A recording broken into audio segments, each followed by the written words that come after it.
여러분 안녕하십니까? 여기는 미국의 수도 워싱턴에서 보내드리는 VOA 방송입니다. 지금부터 VOA 새벽 방송을 시작하겠습니다. VOA 방송은 매일 새벽 2시부터 3시까지, 그리고 매일 아침 4시부터 6시까지, 또 저녁 8시부터 자정까지 3차례 보내드립니다. VOA 방송은 객관적이고 공정하며 포괄적인 한반도와 미국, 그리고 세계 소식과 함께 각종 정보와 교양, 오락 등 다양한 프로그램을 전해드리고 있습니다. VOA World News. VOA 세계 뉴스입니다. 미국과 한국이 주한미군 방위비 분담금을 둘러싸고 갈등을 벌이고 있습니다. 미얀 양국은 지난해 4월부터 10차례에 걸쳐 분담금 협상을 벌였지만 합의를 이루지 못했습니다. 한국 언론에 따르면 미국은 지난해 12월 협상에서 미화로 12억 5천만 달러를 요구했습니다. 이는 그동안 한국이 내던 분담금보다 1.5배가량 늘어난 겁니다. 앞서 트럼프 대통령은 한국이 주한미군 분담금을 더 많이 내야 한다고 말한 바 있습니다. 한국은 이에 대해 난색을 표하고 있습니다. 한국 집권당인 더불어민주당의 홍영표 원내대표는 미국의 이 같은 요구는 갑작스러운 것이고 받아들이기 힘들다고 말했습니다. 한국이 내는 방위비 분담금의 70%는 주한미군에서 근무하는 한국인 근로자의 인건비로 쓰입니다. 현재 한국에는 28,500명의 주한미군이 주둔하고 있으며 미군 기지에는 약 8,700여 명의 한국인이 근무하고 있습니다. 러시아를 방문한 아베 신조 일본 총리가 22일 블라디미르 푸틴 대통령과 정상회담을 열고 평화협정 체결 문제를 논의했습니다. 푸틴 대통령과 아베 총리는 크렘린궁에서 정상회담을 가졌습니다. 러시아 타스 통신은 푸시 대통령이 모두 발언해서 양국 지도자의 만남이 정례화된 것을 기쁘게 생각한다며 이를 통해 양국 관계 증진 방안과 영내 현안을 논의할 수 있게 됐다고 말했다고 보도했습니다. 아베 총리는 1박 2일간의 모스크바 방문 동안 푸틴 대통령과의 정상회담에 집중할 것으로 전해졌습니다. 전 세계 주요 정치인과 경제계 인사들이 모여 현안을 논의하는 세계 경제 포럼, 즉 다보스 포럼이 22일 스위스에서 개막됐습니다. 나흘 일정으로 열리는 이번 행사에는 앙겔라 메르켈 독일 총리를 비롯해 60여 개국의 정상과 빌 게이츠 등 경제계 인사 등 3천여 명이 참석했습니다. 그러나 올해 행사에는 트럼프 대통령과 엠마뉴엘 마크롱 프랑스 대통령, 테레사 메이 영국 총리 등 주요 7개국 정상들이 대거 불참했습니다. 올해 포럼의 주제는 세계화 4.0으로 4차 산업혁명 시대의 지구촌 현안을 논의합니다. 당초 트럼프 대통령은 다보스 포럼에 참석할 예정이었으나 연방정부 부분 폐쇄 사태로 마이크 폼페오 국무장관을 대신 파견했습니다.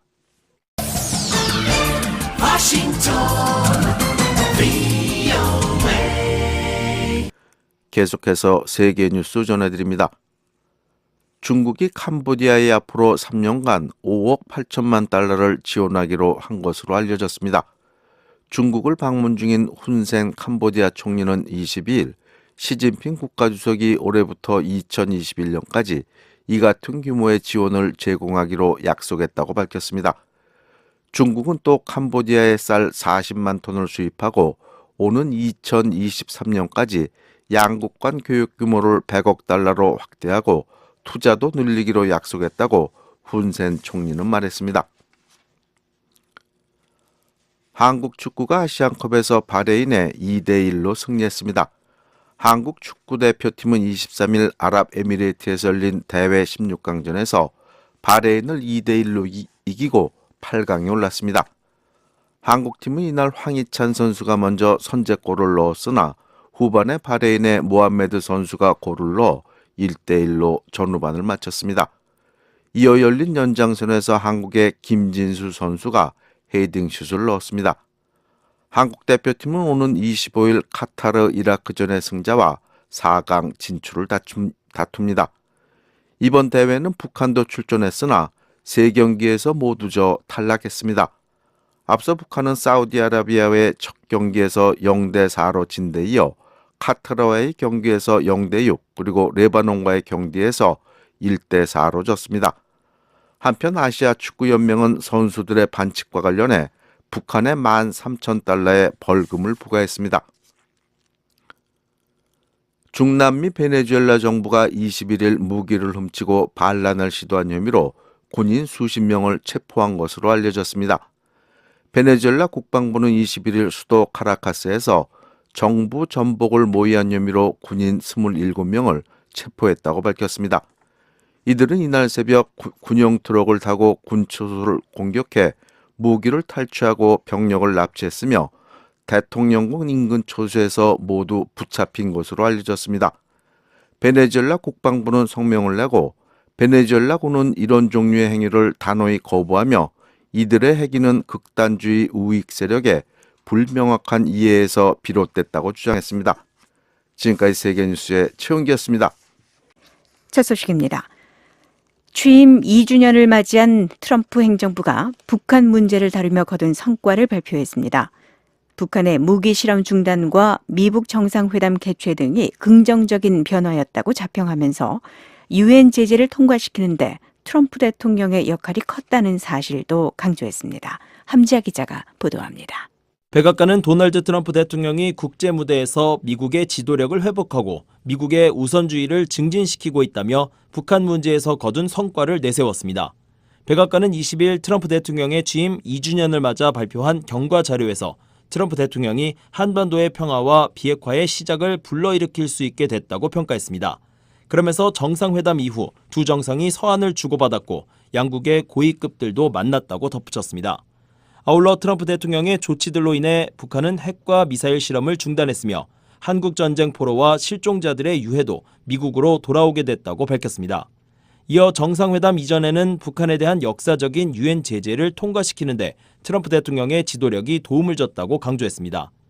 2017년 1월 트럼프 대통령이 취임한 이후 북한은 여러 발의 탄도미사일을 발사하고 한 차례의 핵실험을 감행한 바 있습니다.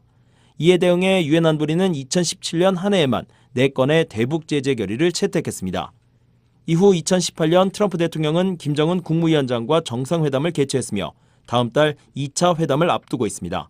북한 문제와 관련해 미국이 이룬 성과를 여러 차례 강조한 트럼프 대통령은 지난 19일 기자들과 만난 자리에서도 같은 입장을 확인했습니다. We've made a lot of progress that has not been reported by the media, but we have made a lot of progress. 트럼프 대통령은 언론엔 보도되지 않고 있지만 비핵화와 관련해 미국은 많은 진전을 이뤘다고 말했습니다. 그러면서 다른 여러 사안들에 대해서도 대화를 하고 있다며 엄청난 진전을 이뤘지만 불행히도 보도되지 않고 있다고 거듭 강조했습니다. VOA 뉴스 함지아입니다. 마이크 폼페오 장관이 한국, 일본 외교장관과 각각 전화 통화를 하고 북한 문제를 논의했다고 국무부가 밝혔습니다. 로버트 팔라디노 국무부 부대변인은 21일 보도자료에서 폼페오 장관이 전날 강경화 한국 외교부 장관과 대화를 나눴다며 미국과 한국의 대북 관여에 대한 최신 현안을 주고받았다고 설명했습니다. 아울러 지속적인 미한 동맹의 견고함을 확인했다고 덧붙였습니다. 팔라디노 부대변인은 또한 폼페오 장관이 전날 고노다로 일본 외무상과도 전화통화를 하고 북한과의 관여에 대한 다음 단계를 협의했다고 설명했습니다. 그러면서 폼페오 장관과 고노 외무상이 최종적이고 완전히 검증된 북한의 비핵화에 대한 양측의 의지를 재확인했다고 말했습니다. 이어 미일 동맹의 강력함을 확인하고 인도 태평양 지역에서 공동의 과제를 해결하기 위해 긴밀한 협력을 계속하기로 했다고 덧붙였습니다. 앞서 일본 교도통신도 두 사람의 통화 사실을 전하면서 2월 말로 예정된 2차 미북 정상회담에 앞서 다음 달 중순 별도의 회동을 통해 대북 정책을 조율하기로 했다고 보도했습니다. 미국 민주당의 일부 의원들이 협상을 통해 북한 문제를 해결하려는 도널드 트럼프 대통령의 접근법을 환영했습니다. 즉흥적 조치를 취하거나 사실관계를 왜곡해선 안 된다는 지적도 나왔습니다. 이현철 기자가 보도합니다. 민주당 소속의 커스틴 길리브랜드 상원의원은 20일 도널드 트럼프 대통령의 대북 접근법을 올바른 접근법이라고 생각한다고 말했습니다. 최근 2020년 대통령 선거 출마를 선언한 길리브랜드 상원의원은 이날 CBS 방송의 시사 프로그램 페이스 더 네이션에 출연해 트럼프 대통령이 북한에 대한 폭격 대신 외교에 초점을 맞추는 것이 도움이 된다며 이같이 말했습니다. 이어 트럼프 대통령이 앞서 가졌던 생각은 군사행동이 필요하다는 것이었다며 이는 자신을 포함한 많은 상원의원들의 중대한 우려를 촉발시켰다고 말했습니다. 길리브랜드 상원의원은 외교와 관여가 올바른 접근법이라며 다만 불행하게도 트럼프 대통령의 첫 번째 노력은 효과적인 외교와 정치적인 대화라기보다는 정치쇼에 더 가까웠다고 지적했습니다. 하지만 2차 미북 정상회담을 지지하지 않는다는 것이냐는 질문에는 그렇지 않다라고 대답했습니다. 트럼프 대통령이 외교에 능숙하지 못하고 정상회담이 정치쇼에 불과하더라도 트럼프 대통령이 외교의 길을 선택했기 때문에 감사하고 있다는 설명입니다. 하지만 길리브랜드 상원의원은 트럼프 대통령이 올바른 접근법을 취하고 있지만 이를 다른 방식, 즉 즉흥적으로 행동하는 대신 동맹국들과 국제사회 그리고 전문가들의 지지 속에 행동하기를 원한다고 말했습니다.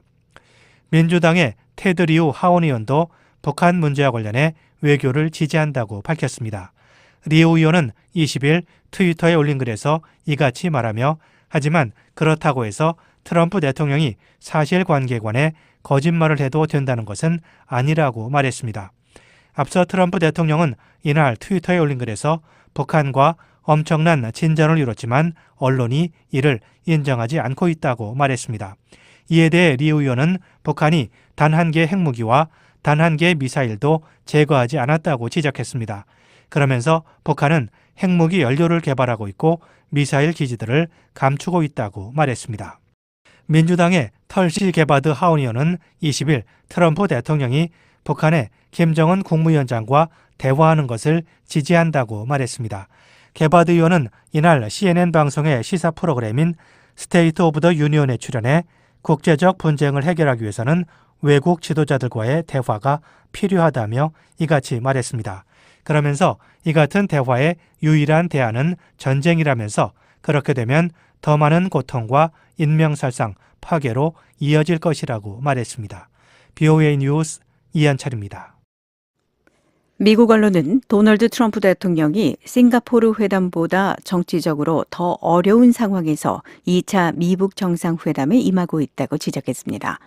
또 양측이 핵과 미사일 프로그램 동결과 제재 완화 등을 교환할 수 있다는 전망과 함께 트럼프 대통령의 섣부른 합의를 경계하는 시각도 있었습니다.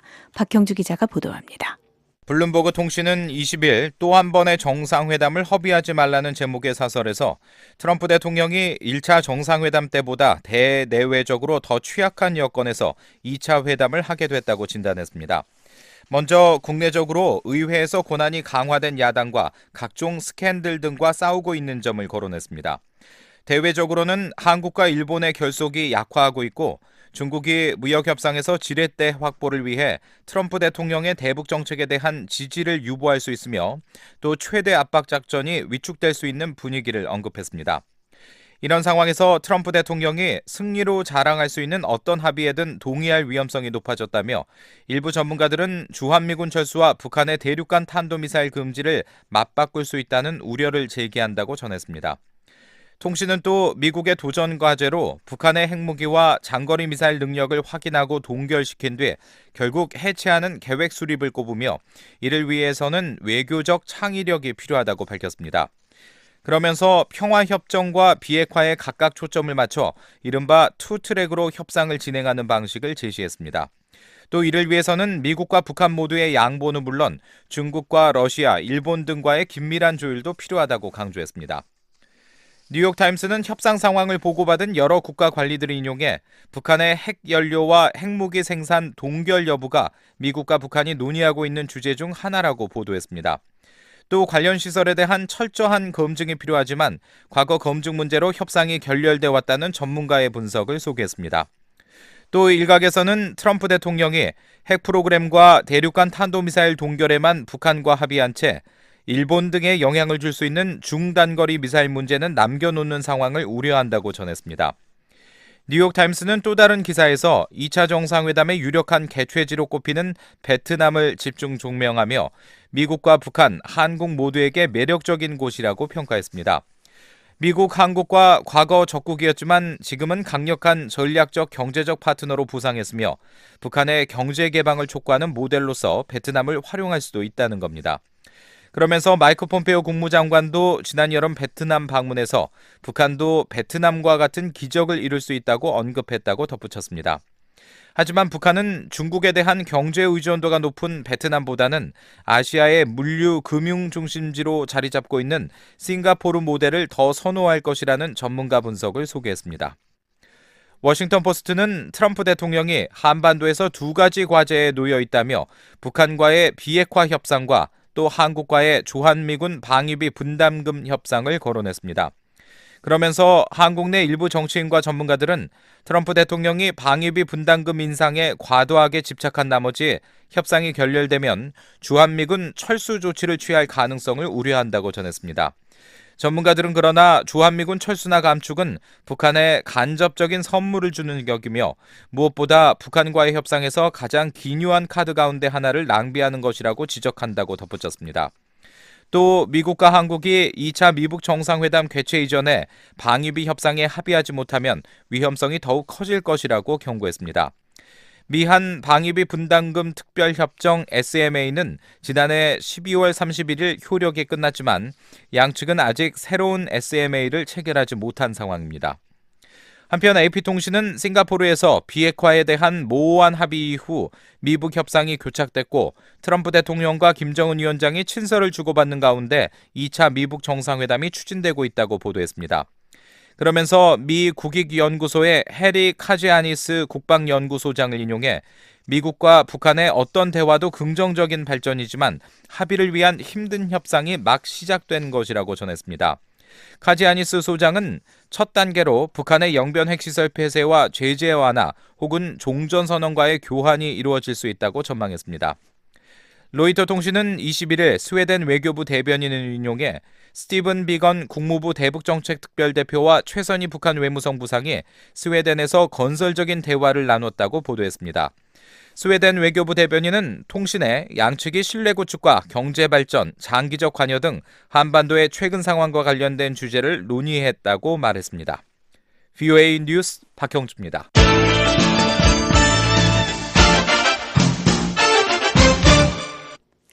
북한의 미신고 미사일 기지 13곳의 위치와 가동 여부를 파악했다고 주장했던 미 전략국제문제연구소 CSIS가 한 곳을 추가로 공개했습니다. 북한과의 핵 협상에서 이들 미사일 기지가 반드시 포함돼야 한다고 강조했습니다. 함지아 기자가 전해드립니다. 미 전략국제문제연구소 CSIS의 한반도 전문 웹사이트 비욘드 패럴렐은 21일 발표한 보고서에서 북한 시노리 미사일 기지를 주목했습니다. 비욘드 패럴렐은 시노리 미사일 기지에서 중거리 탄도미사일인 노동 1호가 운용되고 있다며 이 장소가 지금까지 공개되지 않은 북한의 미사일 기지 중 한 곳으로 최신 탄도미사일인 북극성 2형의 개발에도 역할을 했을 수 있다고 주장했습니다. 시노리는 평안북도 운전군에 위치한 곳으로 남북 군사분계선과 평양에서 각각 북쪽으로 약 212km와 77km 떨어져 있습니다. 보고서는 함께 공개한 위성사진을 통해 시노리 기지가 일반적인 미사일 부대의 요소를 갖추고 있다고 분석했습니다. 그러면서 시노리 오봉산을 중심으로 대형 이동식 발사 차량이 드나들 수 있을 만한 크기로 만들어진 지하시설 혹은 벙커가 6개에서 9개가 발견됐다고 전했습니다. 아울러 산 곳곳에 차량을 숨길 수 있는 공간이 만들어져 있으며 차량들을 보관하는 것으로 보이는 지붕이 달린 건물 또한 확인했다고 전했습니다. 그 밖에 사령부로 보이는 건물을 비롯해 여러 동의 막사, 창고로 쓰이는 건물 등이 약 11.2제곱킬로미터에 달하는 기지 전체에 퍼져 있다고 보고서는 밝혔습니다. 보고서는 지난 8년간 촬영된 위성사진을 분석해 이 기지가 지난해 12월을 기준으로 여전히 운용 중이며 북한의 기준에 맞게 잘 관리되고 있는 것으로 보인다고 분석했습니다. 또 시노리 기지에서 약 7.4km 떨어진 곳에 위치한 군사학교인 소백수 대학과 인근 묘두산 일대 2개의 기지가 북한 전략사령부의 산하기관으로 알려져 있으며 시노리 기지와도 연계된 곳으로 보인다고 밝혔습니다. 보고서는 이 기지에 1970년대 북한의 미사일 부대인 프로그 7대대가 배치됐으며 해당 장소가 북한의 초창기 미사일 프로그램과 연관됐다는 내용의 미 정부 기밀 문서가 나오기도 했다고 전했습니다. 이어 1983년경 북한이 단거리 탄도미사일인 스커드-B 미사일을 확보한 뒤 1980년대 중반 같은 체계를 이용한 화성 5형을 개발했는데 이 미사일의 개발 장소가 시놀이라고 밝혔습니다. 그러면서 이곳에서 새로운 장비가 평가되고 작전 형태와 전략이 개발됐으며 화성 5형과 관련된 훈련이 이뤄졌다고 덧붙였습니다. 화성 5형은 북한이 이동식 발사 차량을 이용해 운용하던 미사일로 시놀이 역시 이들 차량 운용을 위해 1990년대 초 차량 대기소 등을 만들었다는 게 보고서의 설명입니다. 그 밖에 중거리 탄도미사일인 노동 1호 혹은 화성 7형이 1990년대 시놀이에 배치됐으며 이후 1999년 10월 대포동 1호 미사일과 9대의 발사 차량이 추가됐다는 보도가 있었지만 당시 한국 국방부는 이 같은 사실을 부인했다고 밝혔습니다. 보고서는 이후에도 여러 언론들이 시놀이에서의 미사일 활동에 주목했으며 가장 최근인 지난해 11월에는 시놀이 기지가 북극성 2형 미사일의 개발과 배치 작업에 연관됐다는 주장도 제기됐었다고 명시했습니다. 그러면서 북극성 2형의 이동식 발사 차량은 시놀이 기지에서 북서쪽으로 약 45km 떨어진 곳에서 생산됐다고 전했습니다. 이번 보고서는 CSIS의 빅터 차 한국 석자와 조셉 버뮤데즈 연구원, 리사 콜린스 연구원이 작성했습니다. 앞서 이들 연구원들은 지난해 11월 발표한 보고서를 통해 북한의 미신고 미사일 기지가 약 20개며 이 중 13곳의 위치와 가동 여부를 확인했다고 밝힌 바 있습니다. 그러면서 황해북도의 삭간몰 미사일 기지를 공개했었습니다. 연구원들은 이번 시놀이 기지 역시 북한이 한 번도 밝히지 않은 곳으로 미국과 북한의 비핵화 협상에서도 다뤄지지 않은 것으로 보인다고 밝혔습니다. 그러면서 북한이 운용 중인 미사일 기지는 최종적이고 완전히 검증된 비핵화 협상에서 신고되고 검증되며 폐기돼야 할 대상이라고 지적했습니다. 아울러 많은 언론에 관심을 받고 있는 북한의 서해 위성발사장 해체는 시놀이를 비롯한 미신고 탄도미사일 기지가 미군과 한국에 가하는 군사적 위협을 모호하게 만든다고 비판했습니다. 이어 외교적 노력은 중요하고 북한의 핵 문제를 푸는 주요한 방법이 돼야 하지만 미국과 한국의 안보에 위협이 되는 모든 북한의 가동 가능한 미사일 기지들은 추후 어떤 합의에도 반드시 거론돼야 한다고 강조했습니다. VOA 뉴스 함지아입니다. 유럽연합과 아세안이 북한에 완전하고 검증 가능하며 되돌이킬 수 없는 비핵화를 촉구했습니다. 또한 북한에 빠른 시일 안에 핵 확산 금지 조약 NPT와 국제원자력기구의 안전조치에 복귀하라고 촉구했습니다. 이현철 기자가 보도합니다. 유럽연합과 아세안 외교장관들이 21일 북한의 완전한 비핵화를 촉구했습니다. 양측 외교장관들은 이날 벨기에 브뤼셀에서 열린 제22차 유럽연합 아세안 장관급 회의를 마친 뒤 발표한 공동 성명에서 핵무기와 대량 살상무기, 탄도미사일, 관련 프로그램과 시설을 완전하고 검증 가능하며 되돌이킬 수 없는 방식으로 폐기할 것을 북한에 촉구했습니다. 그러면서 대북 제재 등 유엔 안보리 결의의 전면적인 이행과 외교를 통해 포괄적인 해결을 지원할 것이라고 밝혔습니다. 이어 북한에 이른 시일 안에 핵 확산 금지 조약 NPT와 국제원자력기구 IAEA의 안전조치에 복귀하고 검증 체제에 협조하라고 촉구했습니다. 아울러 유럽연합과 아세안 외교장관들은 남북관계의 발전과 완전하고 검증 가능하며 되돌이킬 수 없는 한반도 비핵화, 한반도 평화체제가 동아시아와 전 세계 평화와 안보, 안정을 위해 중요하다고 강조했습니다. 그러면서 이 같은 목표를 달성하기 위한 한국의 노력과 동반자 국가들의 외교적 시도를 환영한다고 밝혔습니다. BOA 뉴스 이한철입니다. 북한은 폴란드 등 동구권 국가들과의 관계를 체제 유지에 활용하면서 고립을 자초했던 것으로 드러났습니다. 북한은 또 자유화와 개방을 선택하던 동구권 국가들에게 국제사회에서 한국을 고립시킬 것을 요구했던 사실이 외교 문서를 통해 확인됐습니다. 김칸희 기자가 보도합니다. 북한은 6.25 전쟁 후 폴란드로부터 지원받은 복구 자금으로 김일성 주석의 우상화 작업을 해 양국 간 마찰을 빚었던 사실이 폴란드의 기밀 문서를 통해 드러났습니다. 1957년 당시 유세프 치란키에비치 폴란드 수상이 평양을 방문한 뒤 소련에서 니키타 후르시초프 공산당 서기장을 만나 북한을 비판했던 내용으로 광산과 철도 개발 등 전후 복구를 위해 쓰기로 했던 폴란드의 지원이 북한의 체제 유지와 김일성 우상화 작업에 쓰였다는 것입니다. 폴란드 바르샤바 국립대 국제관계연구소의 김균환 박사는 20일 VOA와의 인터뷰를 통해 북한과 외교 관계를 맺은 1948년부터 1990년대 초반까지 폴란드의 외교 문서를 통해 이 같은 내용을 확인했다고 밝혔습니다. 내가 평양을 갔더니 도시를 배건하는 그 방향이 김일성의 우상화 작업, 동상을, 상징물을 세우는 거다. 아니면 체제 선전에 주로 그 자원을 이용하는 것 같다. 김 교수는 이어 폴란드 등 동구권 국가들이 자유화를 받아들이기 시작했던 시기에 북한은 오히려 독재를 강화했던 사실도 외교 문서를 통해 확인했다고 밝혔습니다. 김 교수는 또 북한은 1970년대에 한국을 국제사회에서 고립시킬 것을 요구했던 사실도 공개했습니다.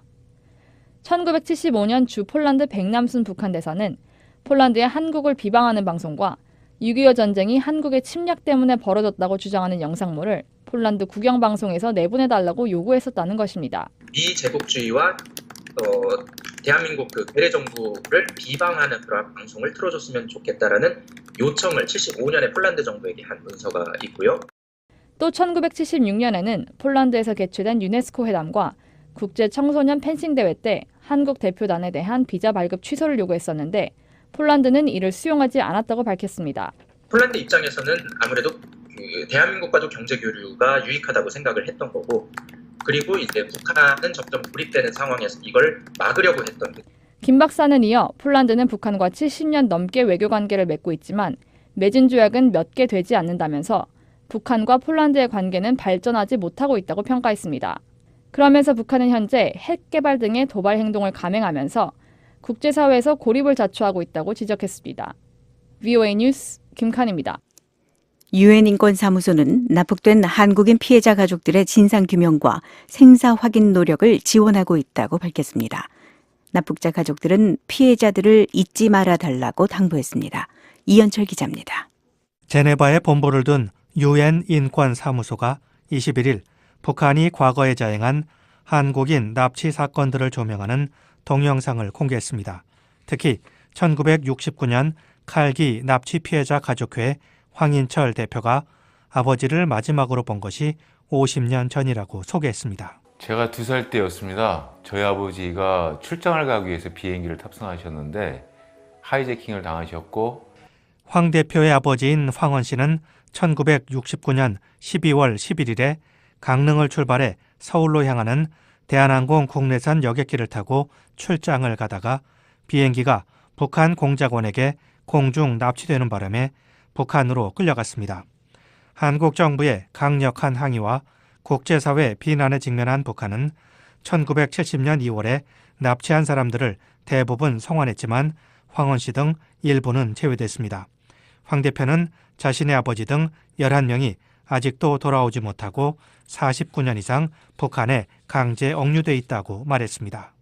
서울에서 6.25 전쟁 납북인사 가족협의회를 이끌고 있는 이미일 이사장은 1950년 한국전쟁 초기에 북한군에게 잡혀갔던 아버지가 아직도 돌아오지 못하고 있다고 말했습니다. 본서에 가서 더 조사하고 내일쯤은 내보내줄 거라고, 내일 올게 이러면서 그것이 마지막 아버지의 모습이었다고 합니다.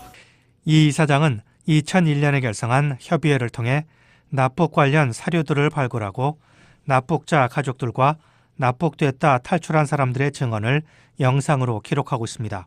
또한 납북 피해 진상규명과 납북 피해자 명예회복, 그리고 특별법 마련 등을 위해 노력하고 있습니다.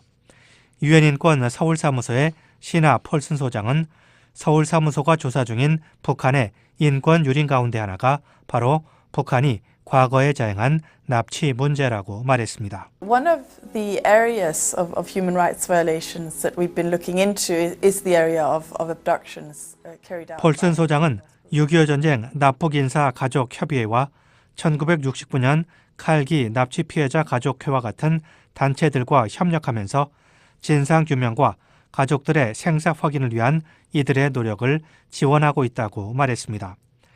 6.25 전쟁 납북인사 가족협의회 이미일 이사장은 북한에 의해 납북된 사람들을 잊지 말고 기억해 주기를 바란다고 말했습니다. 기억을 하지 않으면 그분들은 존재하지 않는 사람이 되니까. 유엔 북한인권 조사위원회는 최종 보고서에서 북한이 한국전쟁 당시에 한국에서 수많은 사람들을 강제로 북한으로 끌고 갔다며 정확한 숫자는 알려지지 않았지만 약 8만 명에서 10만 명으로 추산된다고 밝혔습니다. 또한 전쟁이 끝난 뒤 최소한 5만 명의 한국 국군 포로가 본국으로 송환되지 않은 것으로 파악한다며 이들 중 약 500명의 생존자들이 아직 북한에 억류돼 있을 것으로 추정된다고 밝혔습니다. 아울러 약 3,835명의 한국 국민들이 한국전쟁 종전 이후에 북한에 의해 체포되거나 납북됐다며 이 가운데 516명의 한국 국민들이 여전히 북한에 의해 실종 상태인 것으로 추정된다고 밝혔습니다. BOA 뉴스 이한철입니다. 남북한 모두 저출산 고령화가 진행되고 있어서 통일 후 복지와 보건 분야에 부담을 줄 수 있다는 지적이 제기됐습니다. 전문가들은 북한 정부가 적극적인 개방을 통해 인적 자원에 대한 투자 등 질적인 개선 노력을 기울일 것을 권고했습니다. 서울에서 김영권 특파원이 보도합니다. 한국행정안전부는 지난 20일 발표한 통계에서 한국인들의 지난해 평균 나이가 42.1세라고 밝혔습니다. 2008년에 기록한 37살과 비교해 10년 새 5살이나 늙은 겁니다. 특히 30대 이하는 408만 명이 감소한 반면 60대 이상은 오히려 408만 명이 증가했습니다. 한국통계청은 지난해 7월 기준으로 65살 이상의 고령자가 738만여 명, 인구의 14.3%에 달했다고 밝혔습니다. 10년 새 한국의 인구는 228만여 명이 증가한 5,182만여 명이 됐지만 고령화가 아주 빠르게 진행되고 있음을 알 수 있습니다. 북한도 차이는 크지만 고령화가 진행되고 있습니다. 유엔 인구기금이 지난해 10월에 발표한 보고서를 보면 북한은 전체 인구의 2,563만 명 가운데 65살 이상 비율이 9%로 나타났습니다. 유엔이 고령화 사회의 기준으로 삼는 65세 이상 인구 비율 7%를 지난 2004년에 기록한 뒤 계속 고령화가 심화되는 겁니다. 유엔 개발 계획은 지난 2017년 보고서에서 2015년 현재 북한 주민들의 중위 연령이 33.9세라고 밝혔습니다. 전체 인구를 나이 순으로 한 줄로 세웠을 때 인구 절반은 33.9세 이상, 다른 절반은 33.9세란 겁니다. 이는 지난 2000년에 기록한 29.9세와 비교해 15년 새 4살이 늙은 겁니다. 반면 출산율은 남북한 모두 많이 감소하고 있습니다. 유엔 인구기금에 따르면 북한의 출산율은 2017년 현재 여성 1명당 1.89명으로 세계 평균 수준인 2.47명보다 낮습니다. 북한 정준택 원산경제대학 출신인 김영희 KDB 산업은행 통일사업부 북한경제팀장은 경제 문제를 저출산의 가장 큰 이유로 지적합니다. 북한 정부는 3명 이상 나오면 모성 영웅이라며 정부가 출산을 장려하고 있지만 주민들의 삶은 그런 구호와는 판이하다는 겁니다. 나라에서 보장해 줘봐야 내가 한 명 데리고 장사 열심히 해서 잘 사는 거하고 다르거든. 그러니까 안 낳는 거죠. 이제는 과거에는 북한이 무상치료, 무료교육 돈 들 일이 하나도 없었어요. 그런데 지금 무상치료도 이제는 거의 약화되고 붕괴되다시피 하고 그 무료교육은 돈은 안 내고 공부를 하긴 하지만 세부담이 너무 많잖아요. 세외 부담이. 학교에서 돈 가져와라, 뭘 가져와라. 김 팀장은 북한 정부가 80년대 들어 아이 셋을 낳으면 양심이 없다며 출산 제한 정책을 펴다 90년대 고난의 행군을 겪은 뒤 장려 정책으로 돌아섰지만 주민들은 냉담하다고 말했습니다. 한국의 출산율은 세계 최저 수준일 정도로 더 심각합니다. 유엔 인구기금은 한국의 2017년 출산율이 1.32명으로 세계 191위라고 밝히고 있습니다. 한국보다 출산율이 낮은 나라는 세계에서 2나라밖에 없다는 겁니다. 김 팀장은 남북한 모두 경제 문제 때문에 출산을 꺼리지만 속내는 크게 다르다고 지적합니다. 북한은 기본적인 생활이 가장 기본 생활이 안 돼서 애를 안 낳는 거고 여기는 기본 생활을 되는데 더 좋은 삶을 위하려니까 애를 안 낳는 거죠. 내가 줄기고 다 줄기잖아요. 해외여행 가고 맛있는 거 먹고 좋은 옷을 입고 그러면서 애를 안 낳잖아요. 그건 북한하고 다른 거죠. 북한은 가장 기본적인 먹고 입는 문제가 해결이 안 된 거죠. 전문가들은 노령화와 저출산이 지속되면 경제 등 다양한 사회 분야에 타격이 크다고 지적합니다. 통일과 고령화에 관해 연구 보고서를 작성했던 한국은행 경제연구원의 최지영 부연구위원입니다. 고용의 측면에서 우리가 가용할 수 있는 젊은 인구가 줄어드는 그런 문제가 있고, 고령 인구가 이제 증가하면 그럼 복지 비용이나 보건 의료나 이런 관련 비용이 증가하잖아요. 이런 문제가 있는 거죠. 그래서 만약에 인구 통합하는 방식, 그런 동서독 방식으로 된다면 북한 쪽은 시스템이 정비가 잘 안 되어 있을 가능성이 많잖아요. 연금이라든지 그런 통일 비용 자체를 증가시키는 요인이 될 수 있는데, 유엔 개발 계획은 지난 2016년 보고서에서 북한의 노동 가능 인구가 내년에 정점을 찍은 뒤 하락세로 돌아설 것으로 전망했었습니다. 이는 북한이 중국이나 베트남처럼 젊은이들의 노동력을 기반으로 성장했던 기회의 문이 좁아질 수 있다는 걸 의미한다고 전문가들은 지적합니다. 과거 관련 연구서를 집필했던 최준욱 한국조세재정연구원 선임연구위원은 이런 배경 때문에 통일이 되면 북한의 젊은 인구가 한국의 저출산 문제를 해결할 수 있다는 건 무리한 기대일 수 있다고 말했습니다. 그러면서 북한은 한국처럼 인구의 양보다는 질적인 면의 개선이 필요할 것으로 본다고 말했습니다. 인구의 질에 관한 문제죠. 그러니까 영유아 보건 상태부터 시작해서 그러니까 인적 자원 함양하는 그런 문제. 미래를 본다면 북한이 인적 자원에 대한 투자를 그러니까 굉장히 신경을 써야 된다는. 최지영 위원은 결국 북한 정부가 젊은 노동인구가 충분할 때 개혁 개방을 하루빨리 하는 게 현명하며 노동 생산성을 높일 수 있는 교육 투자도 미뤄서는 안 된다고 말했습니다. 김영희 팀장은 국정가격과 장마당 가격을 일원화하는 게 출산율 장려와 경제 발전에 큰 도움이 될 것이라고 말했습니다. 북한이 지금 문제는 뭐냐? 국정이라는 거하고 시장 가격이라는 이중 가격 때문에 그러는 거죠. 그런 게 있잖아요. 그러니까 그런 것을 제도적으로 다 바꿔야 돼요. 무료 교육은 무상 치료인데 이거는 국정 가격일 때고 시장에 돌아서면 완전 비싼데 이거보다 몇백 배 비싼데 이런 게 사라져야지 그게 주민들이 피부로 느낄 수 있는 거죠. 서울에서 VOA 뉴스 김영곤입니다. 실이 VOA 세계뉴스가 이어집니다. 새벽 4시부터 시작되는 VOA 아침 방송 청취를 위해서 단파 7465, 9800, 9975kHz로 주파수를 맞춰주시길 바랍니다. 지금까지 미국의 수도 워싱턴에서 보내드린 출발 뉴스쇼 진행의 도성민이었습니다. 고맙습니다. VOA World News. VOA 세계 뉴스입니다. 미국과 한국이 주한미군 방위비 분담금을 둘러싸고 갈등을 벌이고 있습니다. 미얀 양국은 지난해 3월부터 10차례에 걸쳐 분담금 협상을 벌였지만 합의를 이루지 못했습니다. 한국 언론에 따르면 미국은 지난해 12월 협상에서 미화로 12억 5천만 달러를 요구했습니다. 이는 그동안 한국이 내던 분담금보다 1.5배가량 늘어난 겁니다. 앞서 트럼프 대통령은 한국이 주한미군 분담금을 더 많이 내야 한다고 말한 바 있습니다. 한국은 이에 대해 난색을 표하고 있습니다.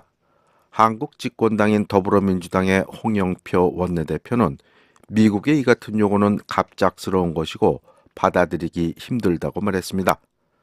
한국이 내는 방위비 분담금의 70%는 주한미군에 근무하는 한국인 근로자의 인건비로 쓰입니다.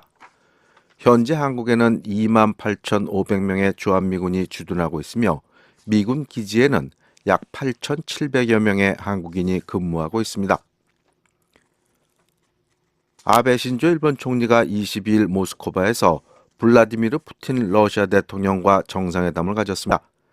NHK에 따르면 아베 총리와 푸틴 대통령은 크렘린궁에서 정상회담을 마치고 기자들에게 양국은 평화조약 체결을 위해 경제 협력을 계속하기로 했다고 말했습니다.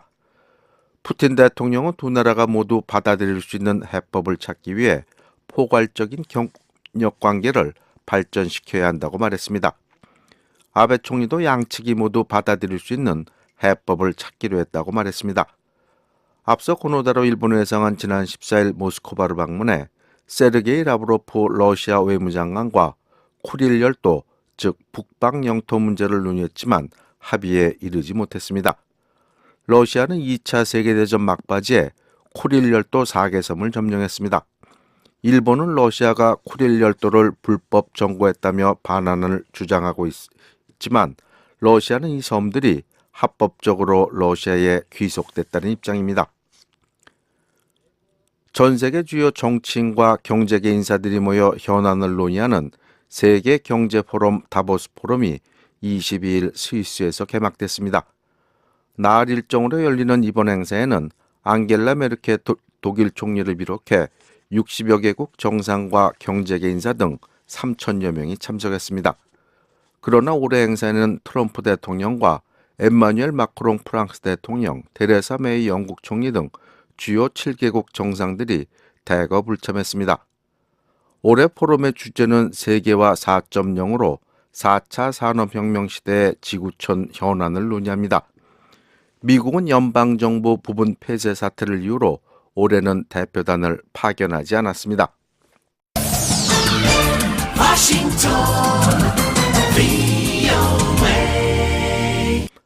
계속해서 세계 뉴스 전해드립니다.